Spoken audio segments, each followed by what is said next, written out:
a meltdown.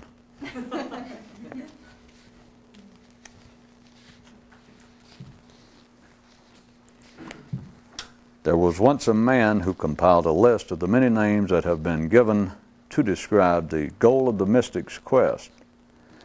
And his list included, quoting now from the list, the enlightenment, the liberation, the redemption, the rebirth, the awakening, the discovery, the illumination, the deliverance, the salvation, the unification, and the ultimate realization.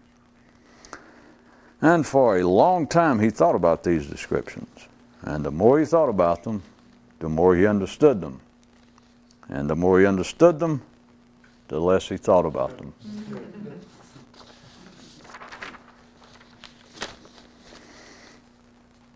One Friday, a father said to his son, "Another problem with being ordinary is that the kind of people you want to impress will never be impressed by you.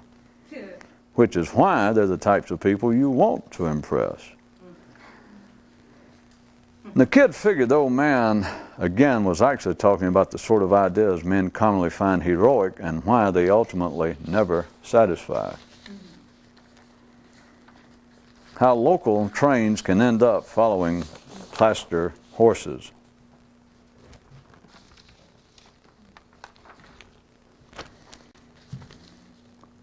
You can say, "I think, therefore I exist." Or you can say, "In that I exist, I am able to think." Thus, there seems to be the twin areas of being and thinking.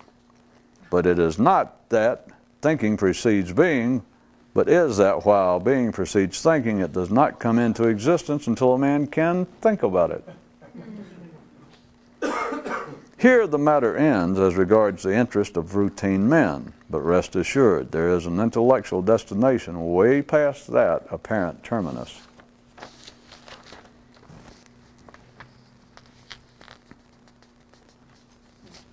See, we started before I was about to write one and put it in the middle, so I'm looking over trying to decide whether to make it up on the spot. It's like I have it here, but now I've got to stand here and figure where it goes. Someone asked a mystic, "Is it beneficial not to stare at emotions as well as not at thoughts?" You want to guess what he answered? In his training to meet the mighty force, the fighter's manager advised him, "The way to handle the wind is not to attack it head on, but to run with it." And don't forget, tonight's main event, as always, will be the bout between consciousness and whatever may be standing in its way to be even more so. Oh yeah, before you arrived, when one deceased former champ was introduced, he noted to those at ringside that even bad news is good news to a real warrior, in that it's all cannon fodder in the campaign.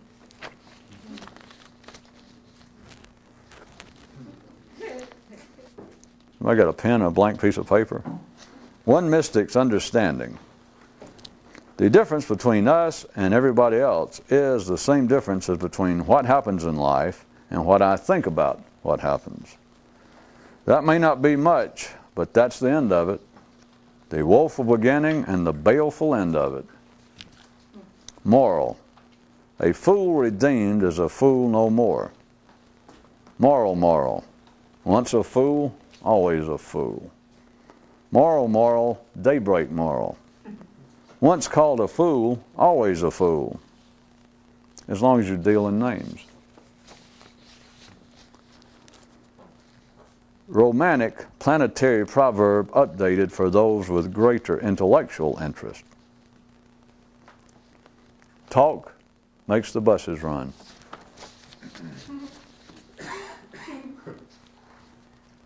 At first glance, many thought that the rescue boat had run down some of those in the water.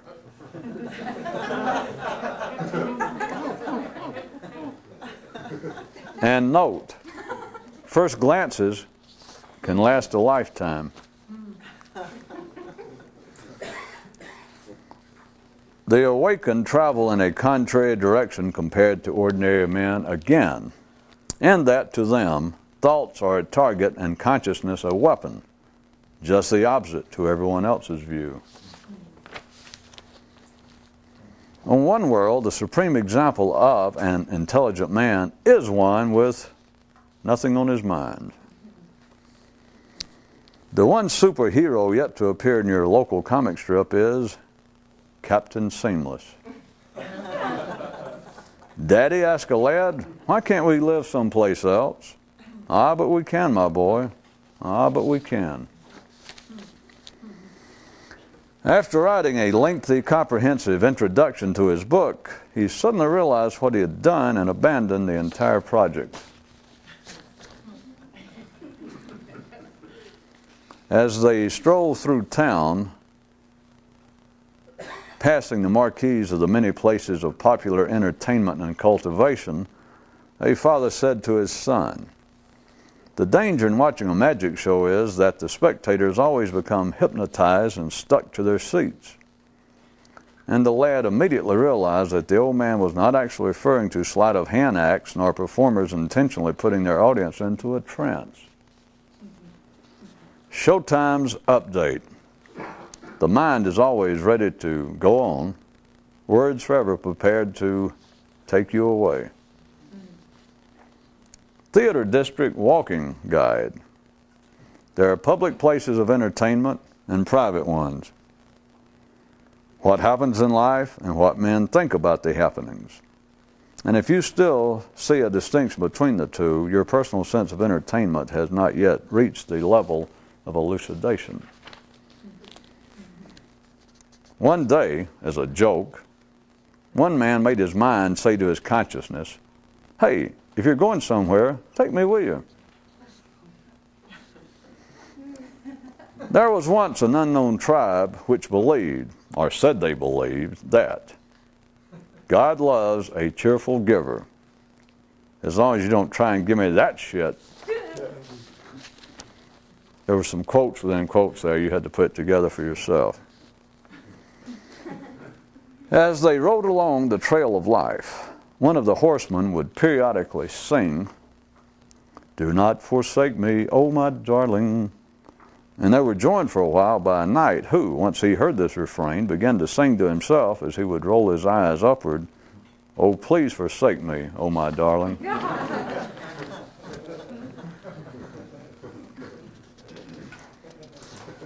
One guy couldn't be insulted. He said that just thinking as he did was sufficient in itself.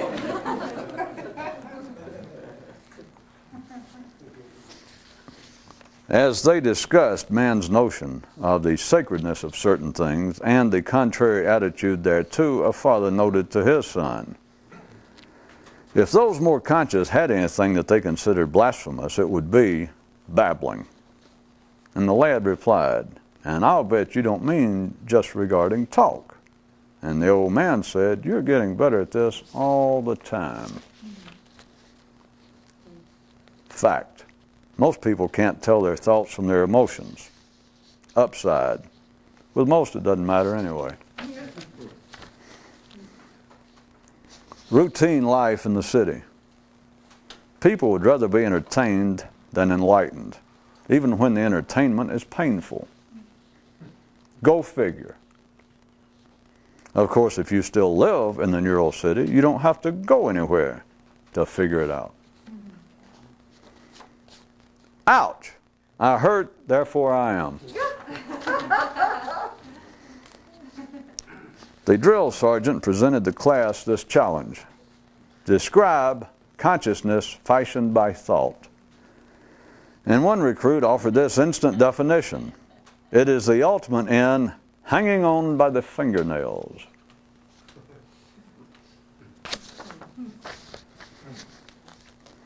Life finally whispered to one man, "Great ideas, same as a bus ticket, won't get you across town." Later, when he had awakened, he raised his hand and said, "Put me down as present." In the kitchen at one mystical school, the monks began referring to one operation within man's unique realm as the original Vegematic.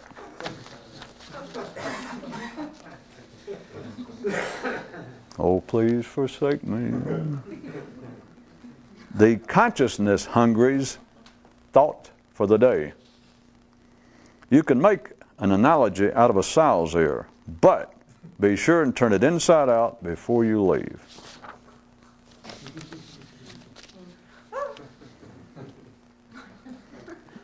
Definitions time. Morality as commonly practiced.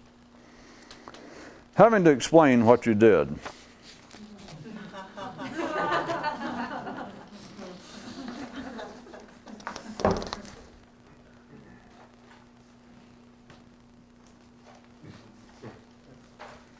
In front of the city's employment office, a man stopped and asked himself, is it easier to be a carpenter than to do demolition work?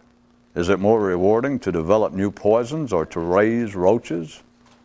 Is it more pleasing to mentally suffer or not to mentally suffer? And needless to say that the local leaders did not tap him for director of entertainment.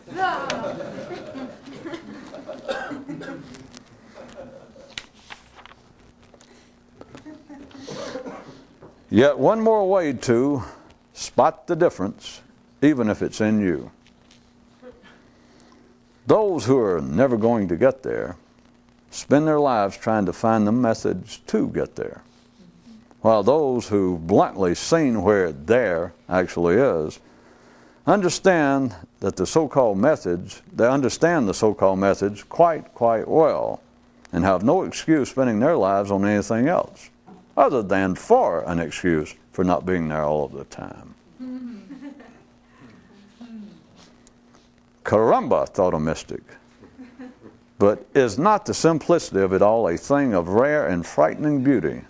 And the symmetry of local reality took this as a sincere personal compliment. When the ordinary reflect on the nature of the mind, they believe that some thoughts are good and beneficial, and some not.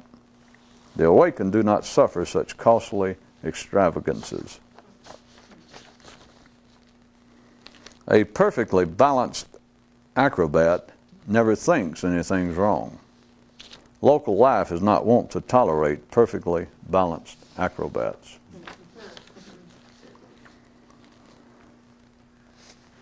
Blaming our thoughts about things on the action of things is the way of man. To do otherwise, the way of the enlightened. Okay, the short version. You can't fool consciousness nor awaken the mind.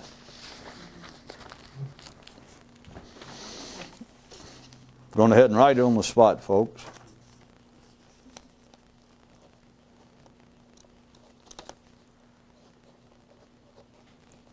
Fighting thought head on is the mother of all losing battles. No.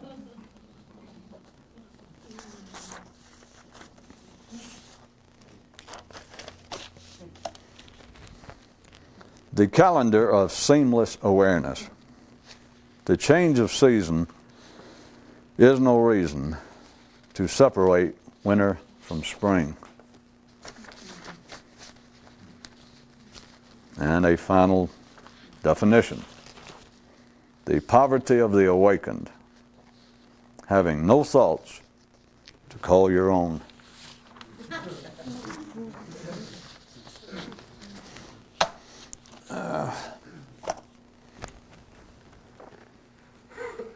Tied in with all of this, and for our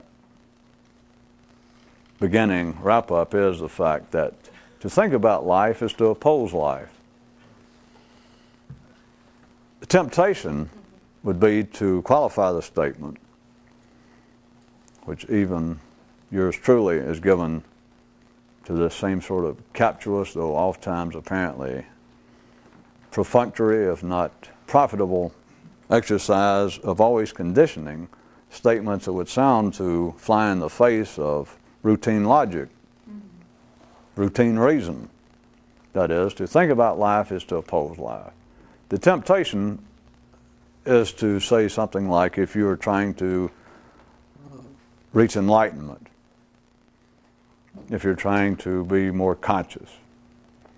There's also, from another direction, at another level, to even qualify it having more to do with mundane mental operations.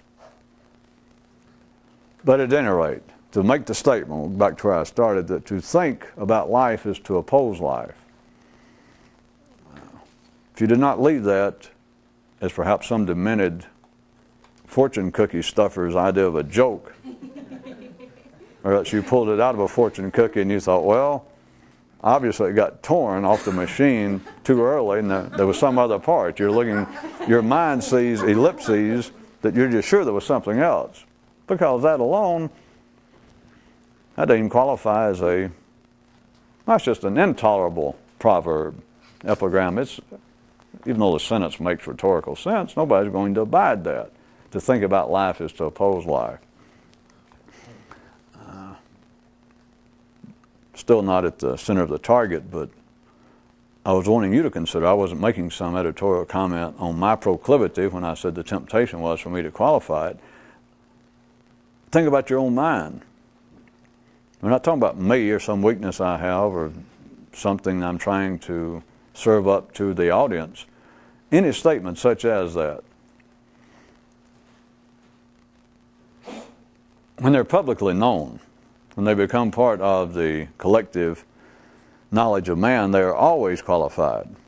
There are no prevailing proverbs of that same kind of intensity lacking those kinds of modifiers, adjectives, adverbs, modifiers to which I am insinuating. It is too blunt, it is too direct, it makes no sense. Beyond the fact that rhetorically you could diagram the sentence. The mind just ignores it. If it listens at all, and it found a spark of what seemed to be some potential interest, it will fill in its own qualification, that you would want yourself to believe that there was something else lacking and I forgot to say, or maybe I said it and you didn't hear it, that to think about life is to oppose life if you're on the road to enlightenment. Now that sounds all right. Not that it makes any more sense on the face of it, but think about your own mind, that you'd be more tempted perhaps to write it down and think, well, I'll ponder that later. But your mind wants to fill in the missing part. It would have been better to preface the sentence, the first part, but then if you wouldn't have known how to do that. But if I said something such as, looked at from the ordinary level, if you're attempting to do something out of the ordinary, then to think about life is to oppose life.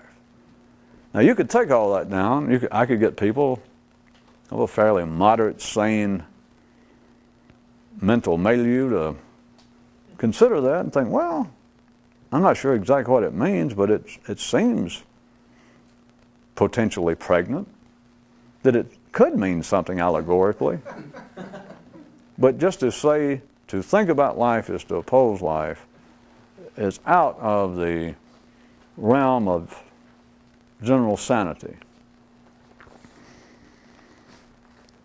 You recall last time I mentioned a man who made up a list of, he called it a poisons list, of things that he had decided would be detrimental to his attempt to do something extraordinary.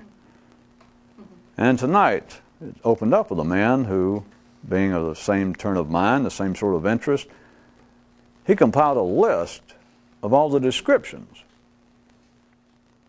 of many of the descriptions given throughout the ages as the apparent goal of the mystic's quest.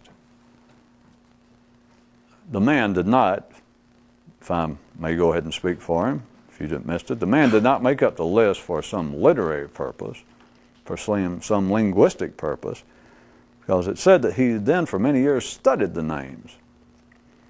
That it covered a pretty wide range. The awakening, the liberation, the illumination, the discovery, the redemption, the salvation, the understanding, the supreme realization, the fulfillment. He considered, over a period of several thousand years of people writing down these names, and I'll go ahead and speak for him further, that if he was of that serious a wiring structure to be pursuing this kind of activity as a lifetime goal, then there is something even about the names. At least the first time you read it, or assuming that you're in some sort of particular mood, that you were sitting around yourself and have been making whatever efforts were appropriate for you internally. And perhaps you've read the word before, but you just pick up a book of some kind and you're reading that has something to do with the mysticism of the world. Something like that, just in general, and you run across the term again that someone was mentioning, how their life was well spent after what they'd done, just for the one moment of the full realization.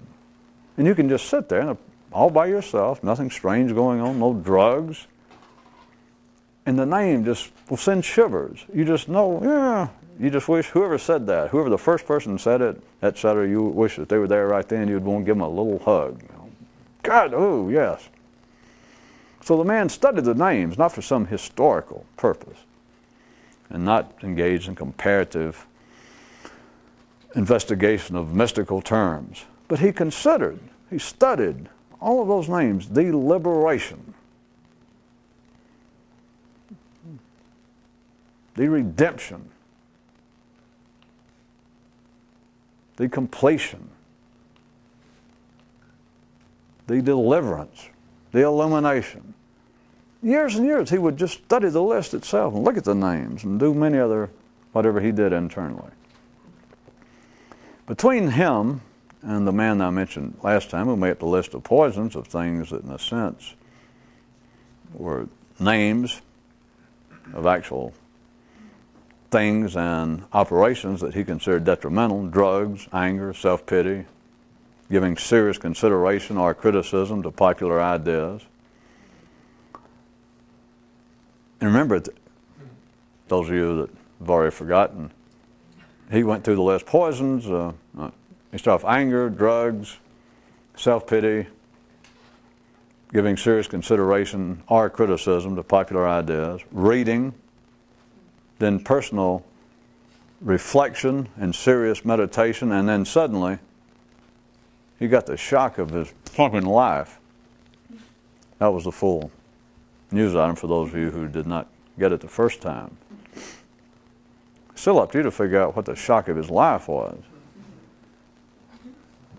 Well, I'll go ahead and give you, I will say this, since he's my man still, I've got all these guys in my pocket. I would also say that were he here now, when I said that to think about life is to oppose life, after he went through what I made him go through in my story, he would now go. In fact, probably want to write that down as either one of the new anecdotes to the potential poisons, or this man would write it down to go along with enlightenment, illumination, etc. To think about life at the ordinary level, to say to think about life is to oppose it, still is true. It is true in a way that would not normally be put in that particular verbal form. But the kinds of things that we've run through before, all of the fruits, all of the physical fruits of man's intellect that you see before you, that you enjoy, they are all man opposing life. It is man attempting to manipulate life. It is man being given the ability, if not the responsibility, according to how much you understand, of not settling for the fact that, baby, it's cold outside. I was the first caveman songwriter, and this caveman woman wife said, not only that, it's cold inside. And after a while, he thought the idea of fiberglass insulation. He thought of the idea of putting a door on the cave. Thought about the idea of why don't we wrap ourselves up in something. All of that is man opposing life. That is a fair description. It is every invention, all forms of technology, all of the arts, without having to lay on the examples forever once you understand the ordinary operations, the ordinary charge that life has given man with the intellect is to oppose life. And all the examples are just for children and give us something to talk about, for me to pick out religion or technology. Technology being not surely the obvious one, that man had to think, and it's a two-barreled, once you see what I'm pointing out tonight. To think about life is to oppose life. Well, you have got to be able to think, whatever creature it is, to oppose life. I mean, you simply have got to be able to think, or you would never be able to think, I'll put something over the door of the cave, and that way I won't have to go look for a warmer cave, or I won't have to keep moving from cave to cave, which any non-thinking creature operating strictly on so-called instinct could not make such an adaptation. They could not oppose life. If it's cold, they go where it's warmer. If it gets too hot, they go where it's colder. They are not, as the one fighter tonight, I noticed that you people managed to sustain a fair amount of silence in response to that one, that said as the fighter in his preparations to meet the mighty force, his manager told him, said the way to handle the wind is don't attack it head on. Run with it. At that basis, all of the creatures other than man, that is at the physical level, all the other creatures on this planet are champs. Because they run with the wind. They either run with it or they go to live with Elvis the dinosaur. Life extincts them. But man, well, first, if any of the other creatures could think, then they would be in a similar position to man. But you have got to be able to think to oppose life. That should be easy enough to see even in our kind of mystical logic. An ordinary person hearing that would still want to take my comment that to think is to oppose life, and then for me to point out that that is part of man's uniqueness, is that he can not only think, but he uses the ability to think to oppose life, to wit, to manipulate the environment so that we do not have to constantly run from changes in the conditions, that we can manipulate the conditions. So we're opposing life. That life says, well, I'm going to send down a real unexpected cold snap to those fine people down in Fort Myers. But those fine people down in Fort Myers, they're not going to put up with that. They're not. They're going to oppose it. You understand that? Why would you move to Fort Myers? Why do you want to live in Florida if the cold weather comes and you just stand right out there on the beach and just freeze your young ass off? No, you're going to oppose life. You think, I don't have to put up with this. You go inside. Close the door. Even if you don't have a heater down there, at least closing the door is not going to get any colder than that. So you are opposing life.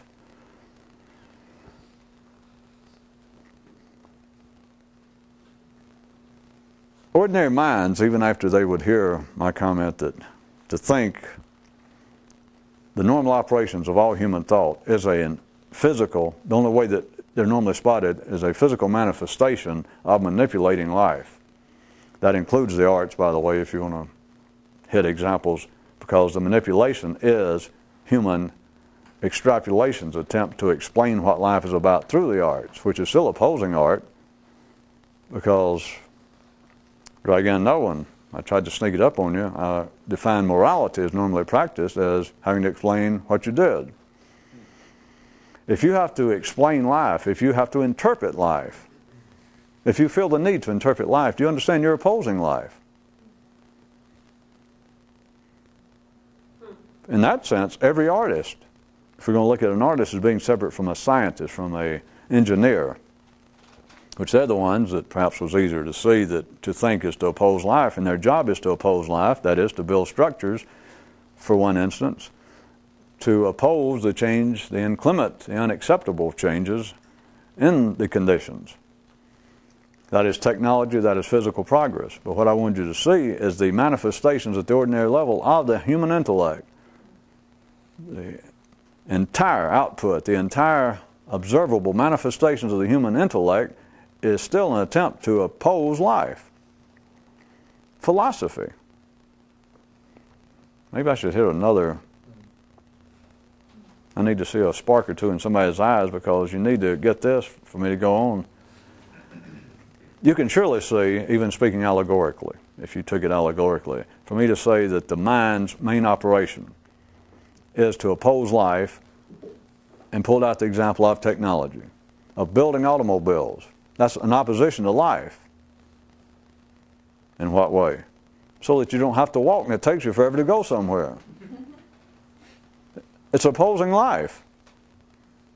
You were born like this if you looked at man with no intellect. You're born like this, and if you decide, well, I'm going to go get a pizza, I am hungry tonight. And let us say that you live up on top of a mountain, and the nearest pizza store is 10 miles away, you see what you're in for. But now, as far as the way you were born physically, that's what life wanted. That's what life gave you, apparently, physically. Everything beyond that is man's opposition to life. You got to understand opposition. It is that you do not tolerate. Why the hell should I walk 10 miles? I know what I'll do. I'll invent Henry Ford, and he'll take care of that for me. Or Dr. Porsche. I will invent the internal combustion engine, and I'll invent wheels, and I'll do blah, blah, blah. But you get into the world that apparently is not mere nuts and bolts, and the mind at the ordinary level is still functioning at that intensity. Because philosophy is what? Religion, art, but let's take philosophy. It's an attempt to explain life. Yes? And what is an explanation? It's an opposition. Anytime you have to explain something, you're in somewhat opposition to it. God, it's windy today. Jesus, maybe that's why I'm so cold. Aren't you cold? Wait a minute, I'll write an ode to the power of this invisible force, whose source we know not and whose destination we cannot perceive. Quick, write this down. And it may sound as though it's art, poetry, literature, philosophy. But the comment, anytime you are attempting to offer an explanation for something, you are opposing it. If you did not, if you were in perfect harmony with it, if you were actually running with the wind, it would never cross your mind, forgive the statement, it would never cross your mind to offer an explanation. Never. And I will hope that some of you are sharp enough to know that this is not by any means limited to physical forces. How about trying to explain your best friend? We'll take this simple step, the easiest one first. Everybody knows this example. That somebody asks you about a mutual acquaintance, a third party, and they say, how in the world can you be good friends with that guy? Now, everybody in town hates his guts, he's drunk, and et cetera, et cetera. You go, yeah, but God, I've known him so, well, all right, yeah, I know what you mean. Yeah. All right, if you're really interested, all right, let me explain. Do you understand? Anytime you explain, what if you explain your religion? Somebody says, I heard that you're a blank. And you go, yeah. They go, I'm not all that prejudiced and concerned, but I've done a lot of study about religion and history and et cetera. How in the world could you believe? How could you be a so-and-so? And if they do it, seem to be on a somewhat better than just a gutter-level prejudicial attack on you, you'd go, well, all right, I've heard those kind of arguments. And you say, all right, now if you really want to discuss it, let me explain. You're in opposition. All attempts at any desire to explain is in opposition to the thing being explained. Again, if the word opposition is beginning to give you crawl problems, try that you are in less than perfect harmony. I point again, yet another, we will ring out another drop of allegorical messages, or the real message behind all the crucifixion stories and the silence of condemned, accused people, the Jesus story. If you're in perfect harmony with something, and we'll put in this case that Jesus was in perfect harmony with his understanding of life, or with life, and no matter, they ask for an explanation. According to the story, they ask him to explain what he'd been doing, but I can make it even worse, like explain yourself. He couldn't. Forget all the things. Well, if he'd have tried, at least they'd let him go. Okay. But I'm telling you, at the real level of what those kinds of stories represent, he was in such perfect harmony with life that he couldn't explain it. Because explanations are not a philosophical, theoretical exercise. Explanations is your admission that you're in less than perfect harmony with the wind. And remember, I'm not talking about the wind. I am now talking about the movement of the human intellect. I am talking about the energies that tie together the network of all human intellects. Everyone's tied into this one great network. Anytime you feel the urge to explain, then in a sense, you are out of sync with the network. You are out of sync with the flow of energy. You are in opposition to that which you're attempting to explain. You do not understand that which you're defending, because if you understood it, you couldn't defend it. If you understood it, your understanding would be that there's nothing to defend. If you understood it, then you would also understand anyone's question of it, anyone's problem with it, anyone's verbal attack of it, and you would also understand, you got to remember, if you understood it to begin with, you would understand their attack, and you would understand the futility of response. And all this is just beating around the old mulberry head. You just simply would not answer. It is not a theoretical exercise. It is not a ritualistic, pseudo-mystical attempt, even though it comes out that way at the crude level. Again, pointing out to you the almost inescapable, at least spasmodic efforts of would-be mystics throughout the ages to shut up. That being one of the most common requirements to join in any apparent mystical school of any sort. Well, what do I have to do? Once they get past clean out your bank account, about the first thing that everybody does, because it works. And it feels right, is they say, all right, you can come in here, but once you cross this gate, once you come in and put on the robe, no talk. And people for thousands of years will beam immediately. And they will feel like, I'm in the right place. They just know it. They just feel it. Oh, well, that's good. I got no problem with that. If the head of the school even bothers to say, well, I'm going to tell you the one inescapable rule from the day one, and you tell me now if you got a problem so that we don't go any further, is there's no talking. Anybody went that far, I assure you, take my word, there has never been one person that went that far that objected. That they went, oh no. In fact, they're relieved. For those of you who didn't get it before, when I said all of the ordinary attempts in schools and meditation not to talk, I'll do it again. A few of you got it. A few of you went home and checked the battery in your hearing aid. All of these attempts not to talk, to be quiet, what they're really representing is the attempt not to talk.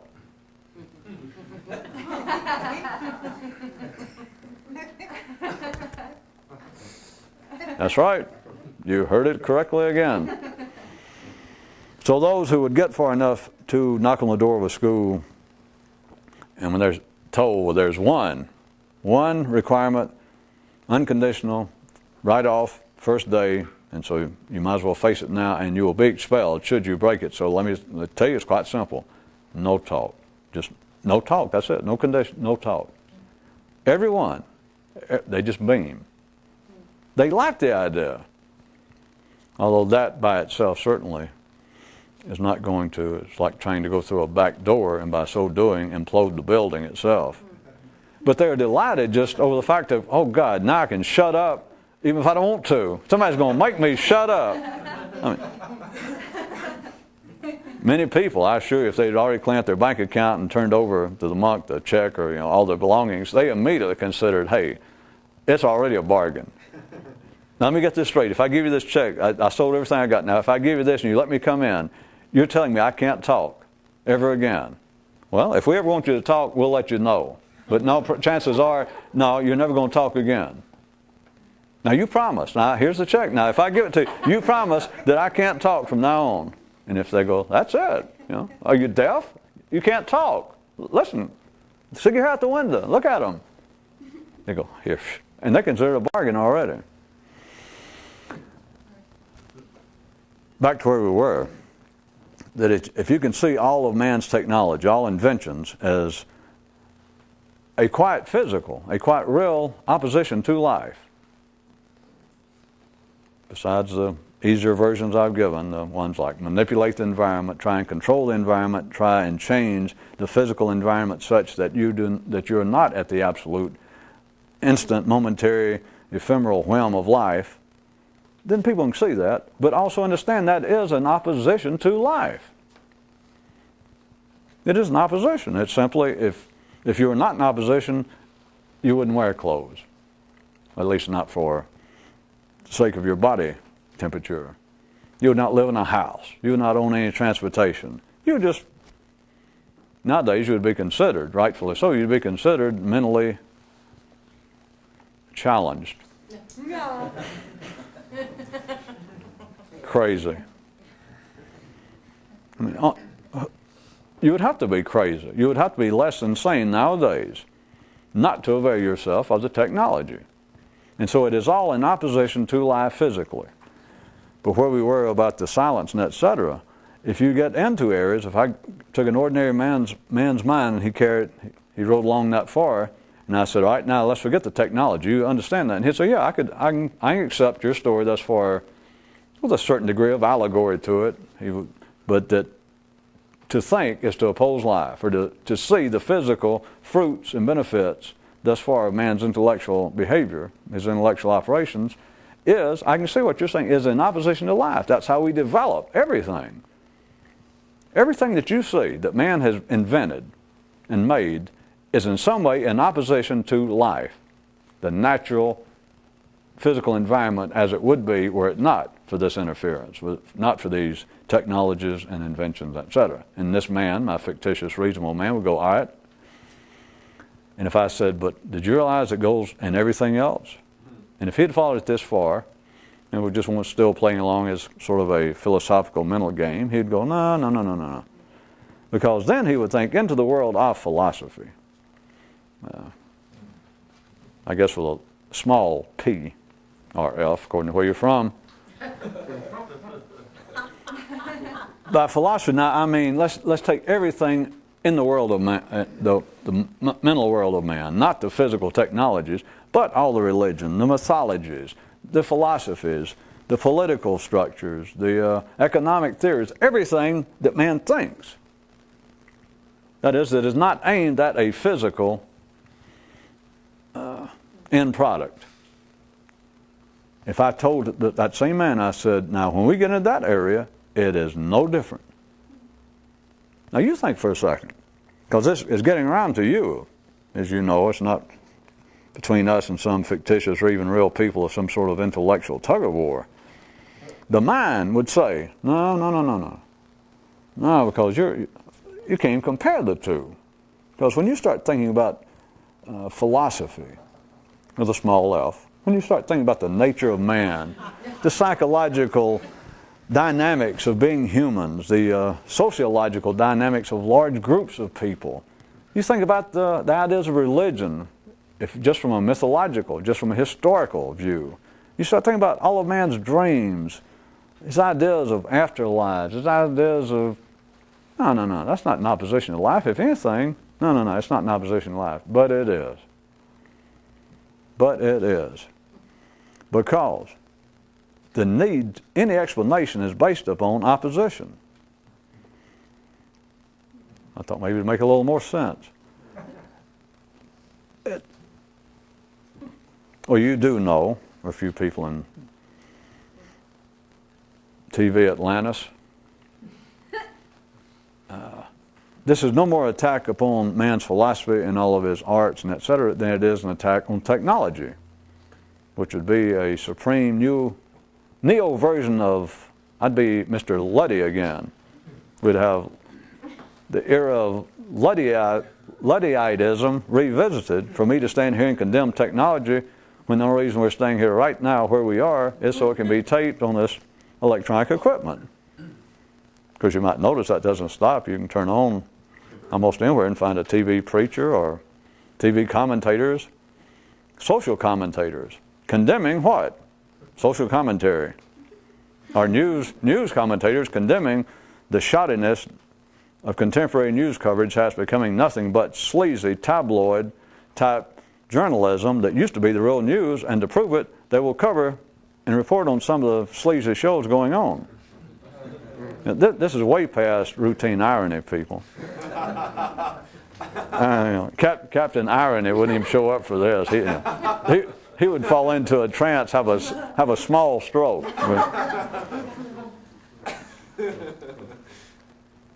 It is not an attack on technology. I'm just being silly that, even though and that happens, in case you'd like to see how sharp you are, that you see it happening all the time as somebody condemning technology. Ecologists, and then they go hop in a limousine. It's not irony, because you don't even normally notice it, not unless you're wired up to believe that you're in some imaginary fisticuffs verbally or theoretically with said ecologist.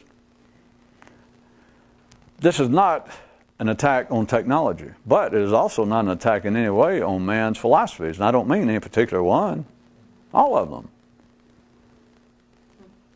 But if an ordinary mind even hears, back to my conversation, my imaginary conversation between my imaginary reasonable sane person and my imaginary me.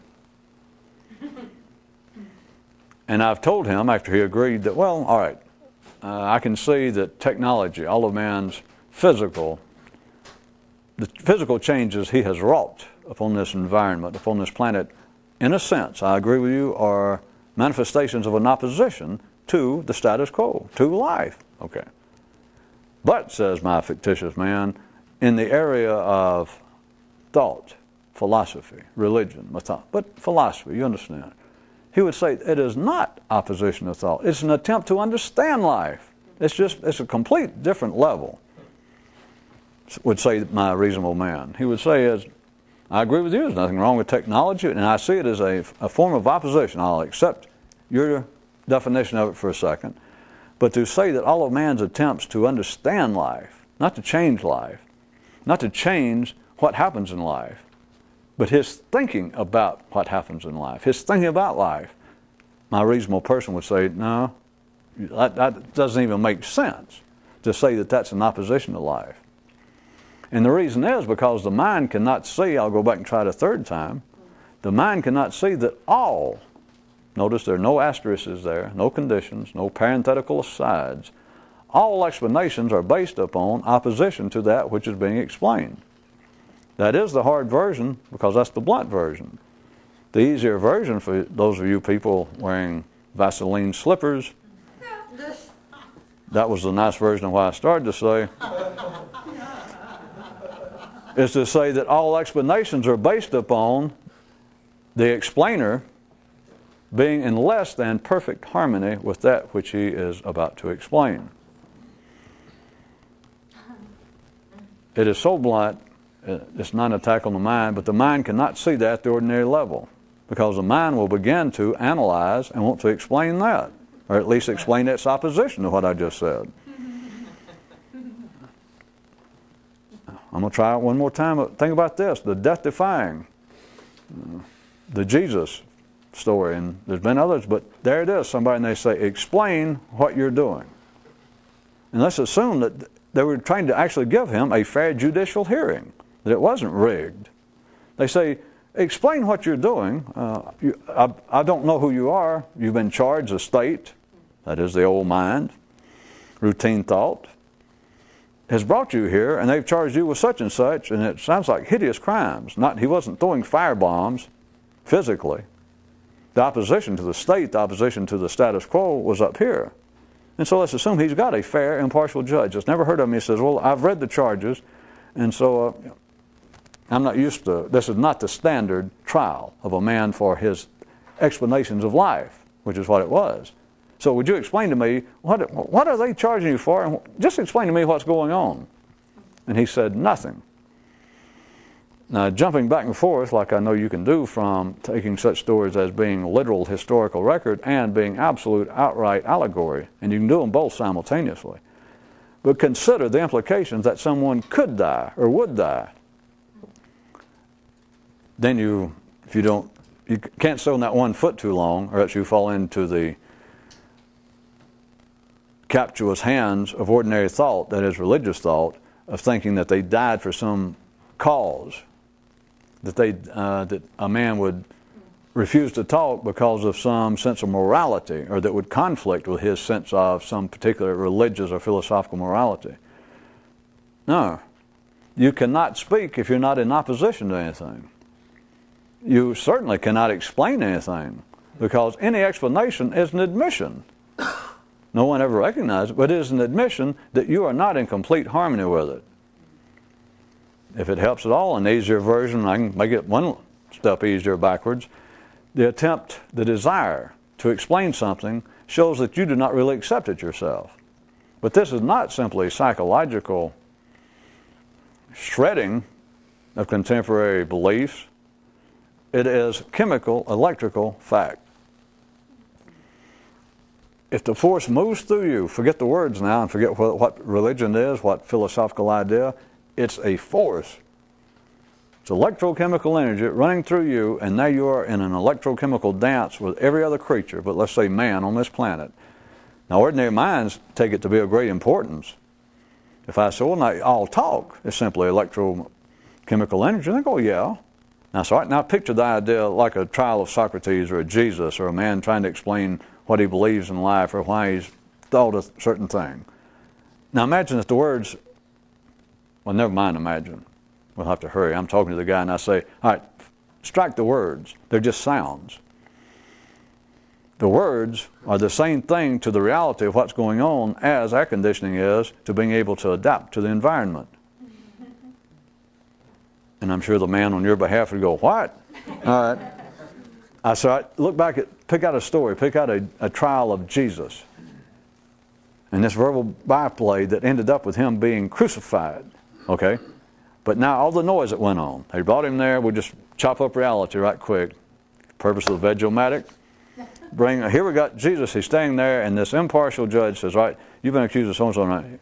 And then it results in them saying, well, say something or we'll have to kill you. We'll have to execute you. And he says nothing, and sure enough, out he goes. And the guy says, all right, I got that story. And I say, now take everything that went on. I mean, the story would make no sense if we saw it on TV with the sound off, right? You go, yeah, I wouldn't know what the hell was going on. So the whole story. Well, see, this is where we're getting far, this is where it separates from physical manipulation of the environment, opposition to life, to the non-physical, which is the same thing, but it's where it's separate and people can't see that the separation is illusionary. But if we took the trial of Jesus and we televised it, and I change a little bit right quick, he comes in there, and as he's coming in, he turns around to the prosecutor, to the DA there, and he hits him or stabs him with a knife right there on camera. And we got no sound, but you see him come in, or it's a guy in a uniform, a cop, and here comes Jesus. And you can tell they got him, so you know with no sound, you can look at this physically, like a silent movie, and you know he's the guy that's being tried. He's the prisoner. So he hears them changing, they bring him in, the guard's beside him, he's coming out here before the bench, and suddenly from nowhere he gets his knife, and he goes, and he stabs one of the guards. And the guy falls down, he bleeds. And then you see a whole lot of talk, and you don't know what they're saying, and then they bring up there before the bench, and you're going to run around and you see it, just like a silent movie. And he stands there, and the judge keeps, and you can tell them, they go, and everybody goes, huh? And he says nothing, and finally the judge says, well, and he goes like that and goes, and they go to lead him out, and they shoot him, or they crucify him. That you'd understand. There is a physical, you don't need words. It physically explained itself. He killed somebody. And they asked for something. He stood there, and the camera would get up close, and he wouldn't say anything. The judge said, and the whole courtroom, He just stood there. The judge said, well, it would make sense. But see, physically, everything makes sense to the simple-minded, to ordinary minds. Now go back to the philosophical trial. Just as reported more or less in the Bible, that most of us know the general story. No sound. It makes no sense. And not just his, Socrates, anything philosophical. How about a debate over the GATT Treaty? How about a debate over controlled, state-directed economies versus laissez-faire, free market economies? And they have these groups of people, and they televise it. And you sit and you watch it. Some of the greatest minds, you don't know who it is, And that gets through for a while, and as long as you can stand it without going to sleep. And I say, what's going on? You got no idea. It is strictly a world of words. That's all it is. It makes no sense without that. Then if I tell my same person, and now you, if you went that far, if I said, take away the sound of everything that goes on in life, and the reality is still there, but you can't see it. You only see it when it has a physical manifestation of, well, he stabbed the guy. I don't need the sound. It's obvious why they tried him. He stabbed the guy, and then that makes sense.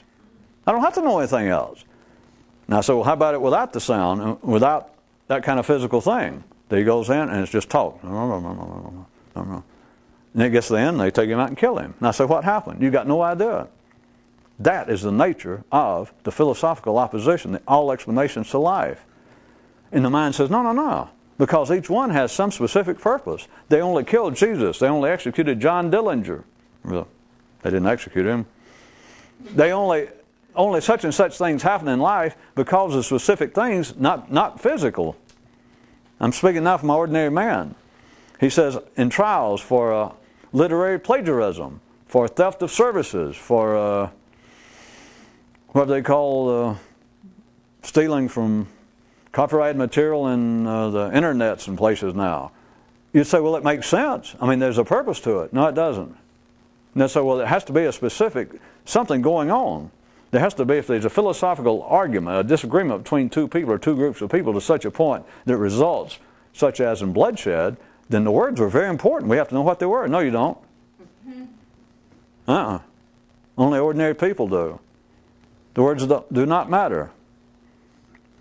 The words were like dressing. The words were like the electrochemical energy that actually runs life is so quick, so blunt, so out of date, so far ahead of time. The invisible man. And life discovered that people don't like the invisible man because you think somebody's always watching you. You think you're going to take a shower and you put on 10 pounds, you figure, what if the invisible man's looking at me and laughing? And so life put sounds and made man believe that in the world of the intellect, as the verbal world, that what goes on is of specific importance, and it's not. It goes on anyway. It would go on no matter what you call it. How do you explain the fact that the French live and the Germans live, that the Italians live and the Spanish live? And don't take some prejudicial position and say, well, I am Spanish and I'll tell you how we live. No, no, no, no.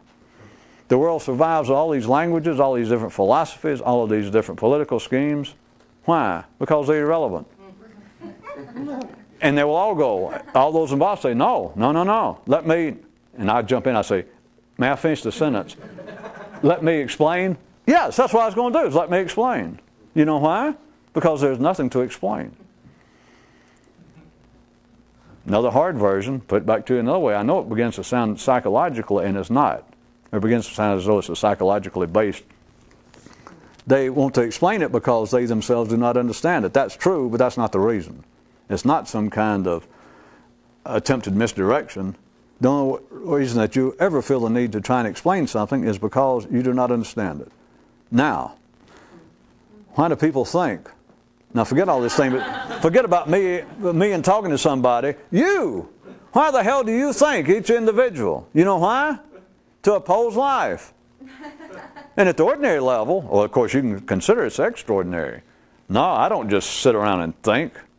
I do deep thought. I do philosophical thought. I do. I don't just sit there and just think any old thing. I try and analyze what's going on in life. And there'd be people that probably watch this show and think that I encourage us to analyze. No, you got to know what it's. To talk, to think, is to oppose life. To think at what appears to be higher levels, for higher intentions. I don't just think. I don't sit around and just make fun of life or slobber on life or get mad at life. No, no, no. You don't know me. I've read books on philosophy. I major in philosophy. I sit around and I analyze. I read what's going on. I read other people's ideas, and then I think about it. You're opposing life. That's the only reason you think. But now some of you got it 30 seconds ago almost. You attempt to analyze life and think about it because you don't understand it. And the ordinary mind goes, well, that's why I'm doing it. Yeah. No, no, no. I know that's why you think you are. you're in opposition to life. So you need that fighter's manager. The only way to handle that foe, that force, you can't hit it head on.